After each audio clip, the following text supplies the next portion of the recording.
Hello, MCU fans. Today we're going to talk about how the Deadpool and Wolverine movie fits into the overall MCU multiverse. Now, I talked about some of this during my spoiler breakdown, but I was asked lots of great questions in the comments, and so I have a bunch more information to share. I think you're really going to enjoy this. Now, there will obviously be spoilers, so make sure you've seen the movie first, but assuming you have, then let's dive right in and see what we can find out. So we've entered a new month, August. That means we have a new contest. Be a subscriber and leave a comment, and you could win a book or a steelbook. Best of luck.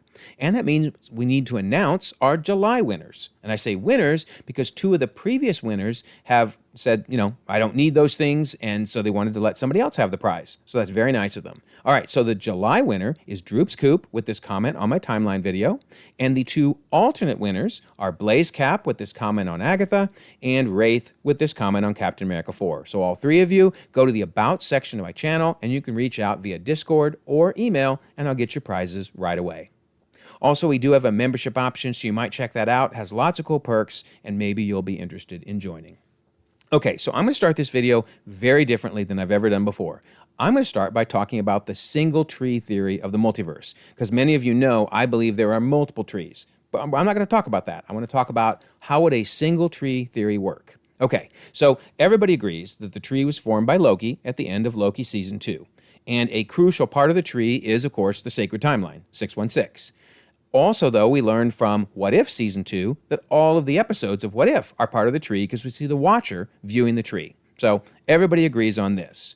Then the single tree theory says all of the other universes, the main universes we've seen, like 838, X-Men, Fantastic Four, the Spider-Man, Blade, Daredevil, you name it, they all were created as a result of what happened at the end of Loki Season 2 when there was no more pruning taking place.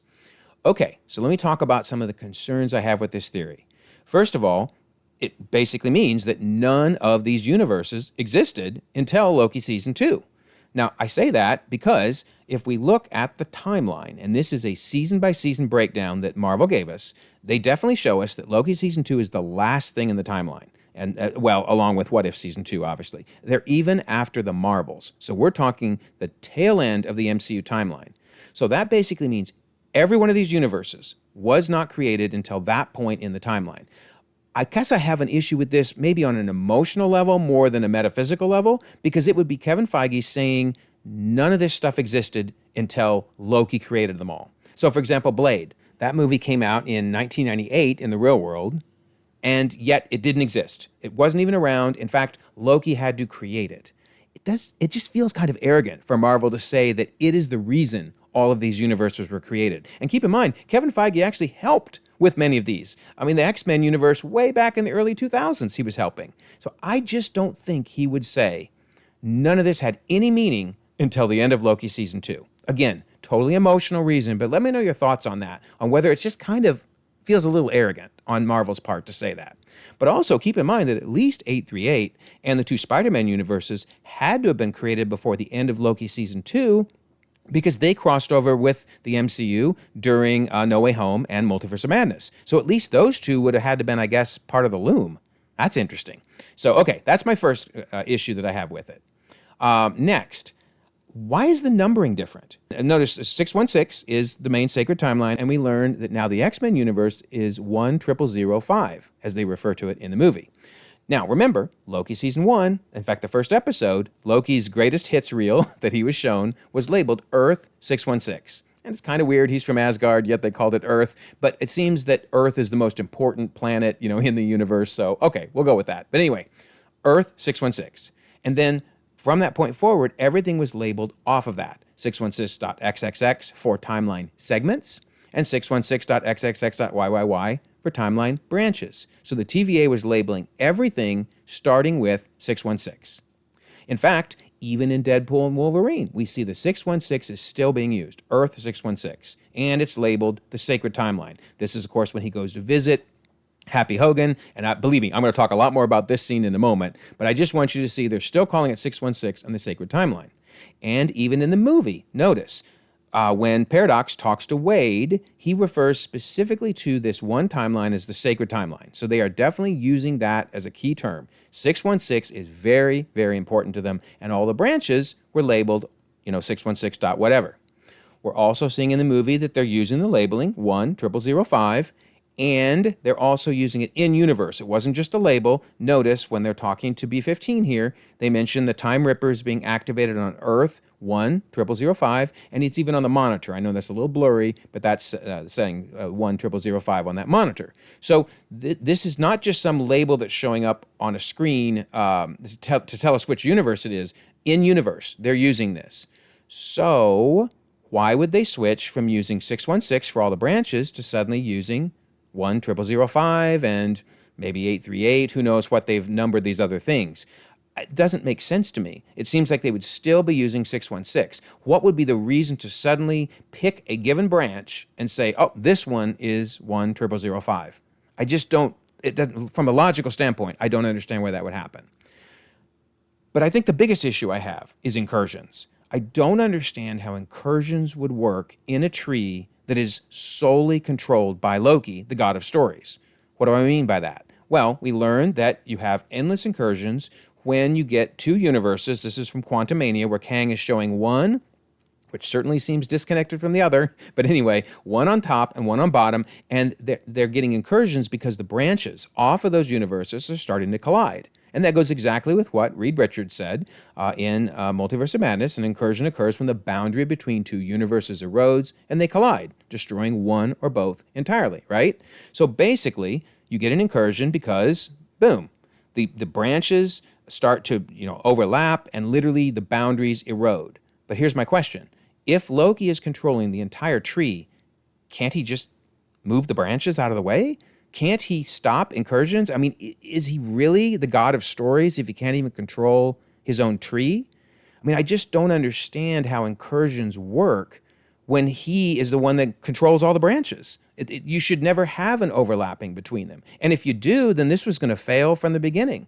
I just don't see how incursions work if Loki controls the whole tree. And if we look for a hint as to how incursions work from Michael Waldron in his Assembled episode, which is on Disney+, this is official content, he said, it's impossible or near impossible to travel from one universe to another, but you can kind of hop between one timeline branch to another. So notice he's talking about branching. But then he mentions you got to be anchored to some original timeline. But on the other hand, America can jump between one universe and another, doing the impossible. So what's he saying? That America can jump between unanchored universes. Well, also remember, it's in Multiverse of Madness they first talked about incursions. So I think what Waldron is saying is there is no branch, no anchor between the 838 and 616.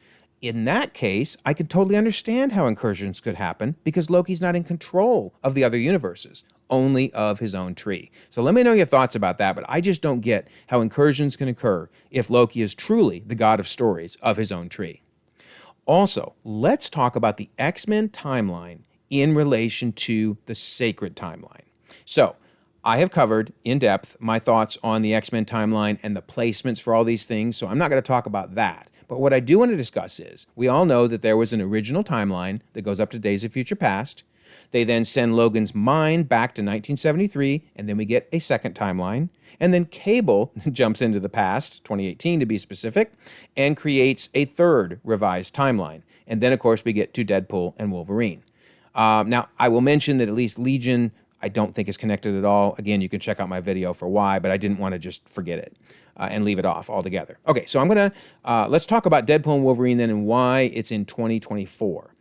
So in the movie, Paradox says, we're in charge of defending what's known as the sacred timeline. And Deadpool responds, is this because I used Cable's time machine? I brought back a couple people to life and then I destroyed it. So he's saying shortly after Deadpool 2, he destroyed Cable's device. Then they jump forward 6 years, and he even says, 6 years ago, you'd all be dead. So they're really tying Deadpool 2 and Deadpool and Wolverine as being 6 years apart. So that's why I'm putting it in 2024, because it certainly seems like Deadpool 2 is present day when the movie came out in 2018. So, okay, this is the timeline. So I'm going to scrunch it, so I got a little bit more room, and I want to show the X-Men timeline in relation to the Sacred Timeline. In particular, I'm just going to talk about a couple key parts of the Sacred Timeline. Infinity War in May of 2018, Endgame October of 2023, Loki taking place right after Endgame.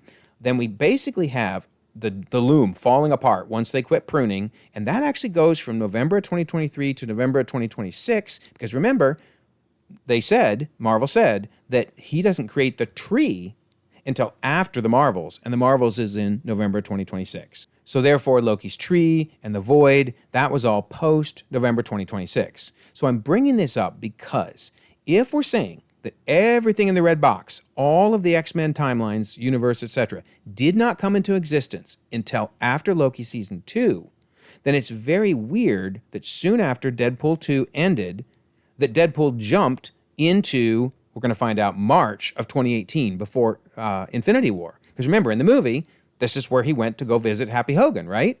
And we get the date. It's March 14th of 2018. So we know when this is. And of course, they did that because they wanted it to be before Infinity War, which is in spring, specifically May of 2018. So I guess my point is, this could work, but isn't it weird to think that none of the X-Men universe existed until after Loki Season 2, yet somehow Deadpool chose to go all the way back to March of 2018? On the other hand, if we get rid of that arrow, right? We get rid of that arrow and we say, nope, this has always existed. It's always been there. It was not created at the end of Loki Season 2. It's always been there. Well, then, yeah, sure, Deadpool could jump into March of 2018. It makes total sense. I just don't think we can make this make sense to have the X-Men universe be created from scratch as a part of Loki's tree, and then to have him jumping earlier in the sacred timeline. Seems like an absolute point issue to me. So these are some of the reasons that I have issues with the single tree theory of the multiverse. So I have proposed a different theory, a multi-tree theory, and in fact, you can check out my extensive video on it where I go through everything, lots of details there, so I'm not going to go into all of that. But in that video, I just talk about the fact that I think there are multiple trees across the multiverse. I think it takes care of all of the issues that I raised, and so you have, like, Deadpool and Wolverine in one separate universe and 616 in another. And in fact, Loki's tree, therefore, is the 616 universe, and the, whatever you want to call it, a briar patch, a mess of a timeline, is the Deadpool and Wolverine universe, which is 10005. Also, I do think the clips they've shown us from the Fantastic Four movie gives even more evidence towards this. In a clip, we have Reed Richards talking to the audience of kids, saying this equation not only confirms alternate dimensions, but it suggests that parallel Earths exist on different dimensional planes. That does not sound like branching. That does not sound like they're all connected in one tree. Instead, it sounds more like what He Who Remains said back in Loki Season 1, where he talked about universes stacked on top of each other. Not branched, not connected, but stacked on top of each other. In fact, it goes with what we saw in the post-credit scene of the Marvels, where the Beast said, you're in a reality parallel to your own. Not connected, not branched, but parallel. So I think all of these things go with this multi-tree, type of situation, and there's the Fantastic Four hanging out in their separate tree. And I think when that movie comes out, maybe once and for all, we'll understand this model one way or another. By the way, I'm open to whichever of these two Marvel gives us. I just think this one works better. Okay, so let's talk about another topic. How on earth did Deadpool even get here anyway, right? How did he get to the 616 Sacred Timeline to chat with Happy Hogan? I mean, we learn later in the movie that he gets a hold of Paradox's TemPad, and he jumps around between different branches of the X-Men universe, to find the different variants. Okay, that makes sense. That's how he finds the Wolverine in the movie. But it seems like he jumped from his universe over to 616 using Cable's device. You can see it there on his wrist. Well, what on earth? That's not what Cable's device does, right? I mean, Cable himself explained. The device allows him to slide through time. So earlier in his timeline, and he can slide later in his timeline. He even says, I got two charges. One to get me here, sliding earlier, and one to get me home, sliding later. So it seems that he has invented a device that allows him to time travel, not using the quantum realm, but instead through a different means that doesn't create branches. Maybe it's Kang Tech, who knows? But he doesn't create branches, and thus he's not jumping between timelines, let alone jumping between universes. And when Negasonic fixes it, it seems highly unlikely she added that functionality. I mean, she's only talking about it having enough energy to reverse time. So it seems very unlikely she, made it stronger and then gave it to Deadpool. That would be a very bad idea. So let's look at some of the things Deadpool does with this. Well, he goes back and saves Vanessa, right? But even this seems to have issues if you think about it. I mean, Vanessa died in the movie. Later in the movie, Cable comes back in time, And then, of course, later in the movie, Negasonic hands the device, Cable's device, over to Deadpool, who then goes back in time to save Vanessa. But didn't this create an issue? He went to a point in time earlier than when Cable even came back in time. So did Cable even come back in time in the revised universe? Maybe saving Vanessa had a trickle-down effect where Cable didn't even come back in time to begin with. It's kind of like an absolute point. The reason that Doctor Strange couldn't slide time backwards to the point where he saved Christine is that would alter his own timeline and won't just create a branching point, it would lead to the destruction of the entire reality. So basically, Deadpool slid to a point earlier than when he even had the device. Okay, he's Deadpool. He can just do this stuff. It doesn't have to make sense. I mean, remember, after that, saying we're going to name our kid Cher, he then saves everybody else from the team. You're fine, Peter, thank goodness, or we wouldn't have Peter Pool. But also he jumps into a totally different timeline to kill crappy Deadpool and jumps into yet another timeline, maybe the real world, to kill Ryan Reynolds, of course, before he reads Green Lantern, telling him, thank you, you're welcome, Canada. So it just seems Deadpool can do what he wants. That's the bottom line. I don't think there is an explanation whatsoever for how he could use Cable's device to jump timelines, let alone universes. Keep in mind, fourth wall breakers can do some really crazy things. Remember, She-Hulk managed to actually exit the Disney Plus homepage and go and confront Kevin and then make Kevin rewrite her storyline. We just have to look at what fourth wall breakers do, as they can do things no one else can do. So I do not think that we need to worry about how that device, Cable's device, let Deadpool jump to 616. Deadpool does what Deadpool's going to do. That's just my opinion. Let me know your thoughts. If there's some greater meaning behind that, I don't think that they thought for a second about how it would all work. They just made it happen because it was fun. All right, so speaking of things that don't necessarily make a ton of sense, how does the sling ring work in the void? So lots of discussion on my spoiler video about this in the comments. So many different theories. The bottom line is, I don't think we know the answer. I mean, it was hinted at that it maybe has two stones in it. You can see the green and the red. In fact, you can see it a little closer here. And then the only thing we know from Cassandra Nova is an amateur magician rolled in here a while back. I killed him, of course, but I found this little trinket on his lovely fingers. So some people have joked that this might have been Donnie Blaze from the She-Hulk series. That's really funny. Amateur magician? Yeah, that would be a good way to write off Donnie Blaze for him to be killed by Cassandra. But the bottom line is, are these just pretty stones? Are they infinity stones? Are they the Mcron crystal, which I really love that theory, because the Mcron crystal, which you can read all this here, but allows you to jump around the multiverse. I think all of those theories work. But the bottom line is, we don't really know how sling rings work and what they can and can't do. Maybe, just like we see in the movie, when all the Deadpool Corps, a whole bunch of them, are brought to the X-Men universe, maybe you can use the sling ring to jump into and out of the void. That is very interesting. I'll be interested to see if they explain more down the line. So it may be those gems are nothing but pretty little trinkets, and sling rings inherently will let you jump into and out of the void. So for now, I'm going to call this unresolved. We just don't know enough information. But let me know your thoughts if you think there's a particular answer to this question. I think we have to wait for more information later on. All right, so let's talk about another topic that gets brought up in the movie, anchor beings. What a confusing topic, right? So Paradox brings Deadpool to the TBA and says, I brought you here for an opportunity you sought years ago. That's when he met with Happy Hogan, but for which you were not ready. We believe you're ready now. And then this is interesting. Notice he says, ready for a chance to leave your timeline now and join the greatest universe of all. I'm about to give you the thing you've always wanted. That kind of feels like two separate trees, right? You're leaving the timeline of 10,005 and you're coming over to the 616 universe, in particular, the sacred timeline. Just my opinion, but I just wanted to point that out. But anyway, on to these anchor beings. So then he says, this is your universe, Mr. Wilson. This is what happens when a universe loses their anchor being. See how it decays from the inside? This is how a reality dies. An anchor being is an entity of such vital importance that when they die, their whole world slowly withers out of existence. So again, I'll point out, I think when he says, this is what happens when a universe loses their anchor being, he is talking about everything. So this isn't just a branch off a 616 tree. This is a separate universe that is literally dying. But just my thought on that. But the real question is, how does an anchor being wipe out everything One person wipes all of this out. Well, one possibility that I brought up in my spoiler review is that Paradox is a meta reference to studio execs, like this one from 20th Century Fox, that basically when they lose their main actor, Hugh Jackman in this case, they still try to pump out more and more movies, but they all, perform poorly until eventually the universe, if you will, dies.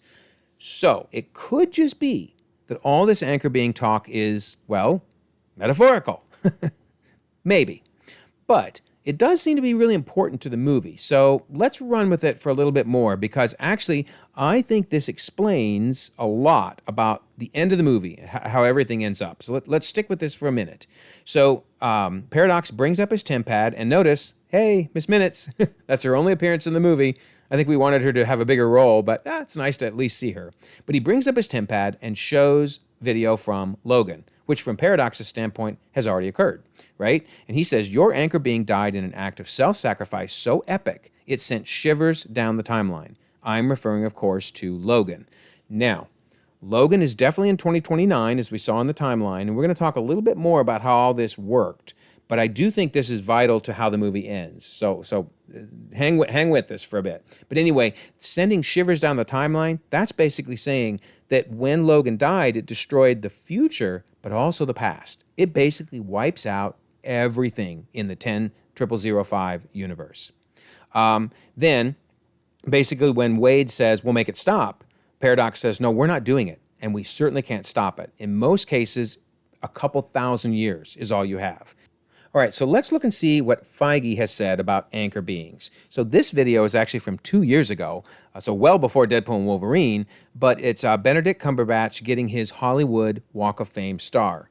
And in his speech, Feige says, you know what this could be, and you've always seen the tremendous potential in this character, and because of that, you have become the anchor of the Marvel Cinematic Universe and the only actor capable of guiding us through the madness of the multiverse. Now, I'm guessing that 2 years ago, he was not therefore saying that this is an anchor being like in Deadpool and Wolverine, that's what Doctor Strange is. But it is interesting, right? He did use the word anchor, but I think we got to be careful about going back 2 years and making those type of decisions, because in a more recent interview, so Deadpool and Wolverine was talked about by Fandango, and they interviewed several people, but in particular, they interviewed Feige. And he said, I love you picked up on that term. A few people have asked me about it, and I think maybe it's just the way Sean and Paradox have delivered that. But it really resonates with people, this notion of an anchor being for a universe. Who's the anchor being in one's world? And in this movie, of course, it's Wolverine. But then he later says, we were working on Infinity War and Endgame, where I was trying to stick the landing with sending off our own anchor being. So here he seems to say the anchor being is Iron Man. I'm still not convinced that we're going to hear the term anchor being outside of the Deadpool movie, because I do think it's metaphorical. But I also think that it has meaning within the Deadpool movie itself. We'll have to see whether it goes beyond. But here he's basically said both Doctor Strange and Tony Stark may well be the anchor being of the sacred timeline. So I find this interesting. He says, you actually think you can replace an anchor being with this? I wouldn't have accepted any other Wolverine, but you have outdone yourself and brought me the worst Wolverine. Well, the key word here is, I wouldn't have accepted any other Wolverine. As though like it was up to Paradox to decide whether or not the anchor being had been replaced. That sounds again like a metaphorical movie exec trying to decide, is this actor my new, anchor for the universe or not? So I just think that's interesting. There's definitely some meta stuff going on, but I do still think it's important to note that he didn't say you can't replace an anchor being. He just said he wouldn't have accepted it. And of course, he says it because this Wolverine let down his entire world, and he goes on to explain how poor of a Wolverine that one is. But yeah, he makes it sound like it's his choice whether or not to accept it. All right, so this is interesting. Let's talk now about the Time Ripper, because there's a lot to discuss here. He says, I've been tasked with overseeing the end of your universe, and regardless of what the pencil pushers upstairs would prefer, I will not waste my life watching it die of natural causes. He then goes on to say, we used to just prune these things, and does the little snip.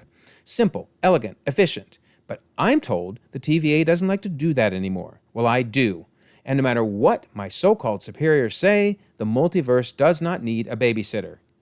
We need a mercy killer. And in this instance, I am the mercy killer.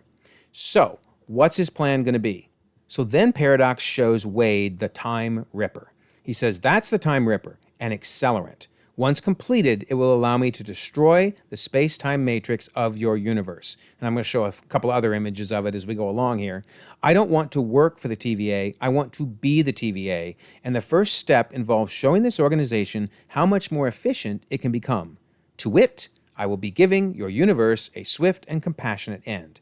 So it seems that the Time Ripper has been created to wipe out an entire universe, all the timelines, which we'll talk more about that in a second. But notice all those reset charges sitting in there. So that is very interesting. It raises the question then, did Paradox create this on his own, or do they already exist? Well, I think they already exist, because when this gentleman goes to talk to B-15, he says, sorry to bother, madam, but there's something you need to see. We're getting indications of an unsanctioned Time Ripper activating on Earth 10005. Unsanctioned? Does that mean they actually use the Time Rippers for sanctioned reasons? I'd like to know more about that. I mean, maybe they just have it just in case. I don't know. But yeah, I'd like to know more about that, B-15. Because, remember, they stopped getting rid of universes. But Dox decided on her own to try to attack a bunch of the timelines. I think a Time Ripper is a more efficient way of doing what Dox was doing, because notice he's got a reset charge there. Minutemen are carrying reset charges, and that's how they're bombing all the timelines at once. You know, they're running to each of the timelines and dropping those reset charges, and then that's our target. This was a computer they were using to then set off all those reset charges. But so we basically learn that a reset charge can destroy a single timeline. And notice in this case, the timeline was already branching multiple times. You can see several branches off of it. Well, once that went off, they're all gone. All of the branch timelines, including the one that the reset charge went to, were destroyed. So then, if you can destroy a timeline with a single reset charge, why do you need a Ripper? I mean, look at this thing. It's got so many reset charges. Well, that's why I think they're not just destroying a branch. They're destroying an entire tree. Or again, in the case of the X-Men universe, it looks like a mess, a briar patch. But I don't think you need this many reset charges unless you're doing something special. Because we saw, as long as you bomb a timeline, it wipes out every single branch off that timeline. They are destroying the sacred timeline, if you will, of the X-Men universe, a separate tree. So Cassandra then takes it a step further. So Cassandra decides she's going to redirect the Ripper's power to eliminate all timelines, starting with this one. So again, here's the X-Men timeline with I think the white line, is the sacred timeline, and those rest are branches. So to destroy the main timeline, I think you need something like the Ripper. But here's the real key. She says, I'm going to use your little Time Ripper, and I'm going to destroy this universe, and the next, and the next, and the next, until all that's left is the void, and I get to play God. The fact that she's saying destroy this universe, not timeline, this universe, and then the next, and the next, and the next. I think she's saying, I'm going to destroy 10005, and then I'm going to destroy 838, and then I'm going to destroy Toby and Andrews, etc. Those are all separate universes, separate trees. And all that will be left then is the void. So this monitor is so important. Notice that Cassandra had almost destroyed the timeline down to 1%. It was almost completely wiped out. And this is the main timeline for the X-Men universe. So all the branch timelines will be wiped out as well. She literally almost destroyed everything. However, Deadpool and Wolverine obviously stopped it. Now, as Paradox warned, this is matter and antimatter. They do not play nicely with each other. When they mix in your bodies, you will be atomized. If you don't trust me, trust the laws of physics. Even if you live long enough to make the circuit, you will die down here. But, as Deadpool explains, when you put a Deadpool and a Wolverine on the same task, and you play Madonna's Like a Prayer in the background, hey, we can do the impossible. But what is the impossible they did? I think they recreated the entire X-Men universe from scratch, because B-15 says, I'm going to show you something huge. And then she shows them this monitor. Do you see that? Your universe is regenerating. Whatever you did here, you not only saved your world, you spared your timeline from extinction. So what's the key? Remember, the X-Men universe before had tons of timelines going all over the place. Now there's just the one main timeline with a few new branches slowly forming. I think they recreated everything. And we can kind of get that sense because Deadpool says, I found your new anchor being. So I think when they redid what Cassandra did, she knocked it down to 1%. But when they recreated it, this now is the Wolverine for the X-Men universe. So hang with me. I'm going to go into why this is so important for the end of the movie. So remember, there were 4 other heroes they ran into in the Void. Well, technically 5, but Johnny Storm got killed, obviously. So you have X-23, Gambit, Blade, and Elektra.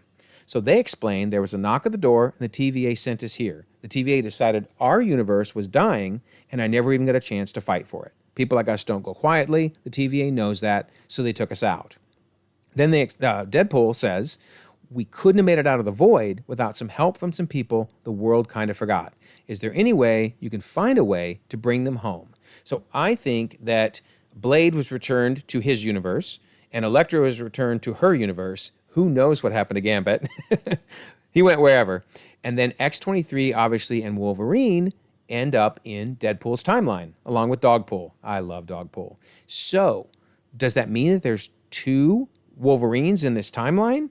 Because, we're talking about 2024, which, after Days of Future Past, this was the Wolverine of the timeline, right? This guy right here. So are there 2 Wolverines? I mean, when this little kid said, that's Wolverine, and obviously he was looking at this Wolverine, but was he saying it because he remembered this Wolverine?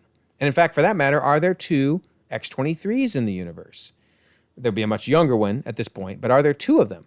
Okay, this is why I think the entire universe was recreated. And in this newly created X-Men universe, this is the Wolverine that's always been there. And this is the X-23. I know it's crazy. I know it is insane.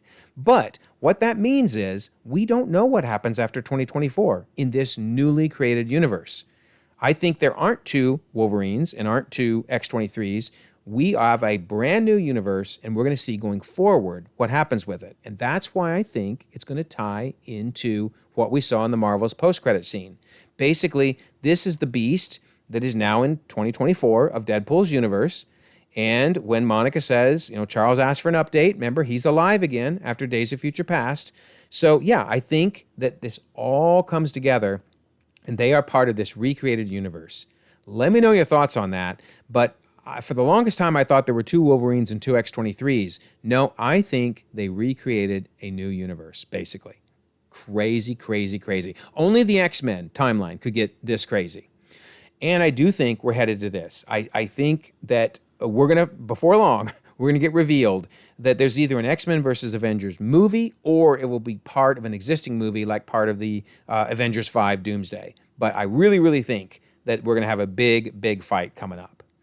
So I do think this is the correct multiversal structure. I think we have separate trees, and so Deadpool and Wolverine's is their own tree, and now we know that the TVA is monitoring every one of these, which makes sense if you think about it. If they were just monitoring 616, then they're only preventing new Kangs from being created in 616. No, they now have to monitor the entire universe, including the Paint universe. No one wants a Paint Kang.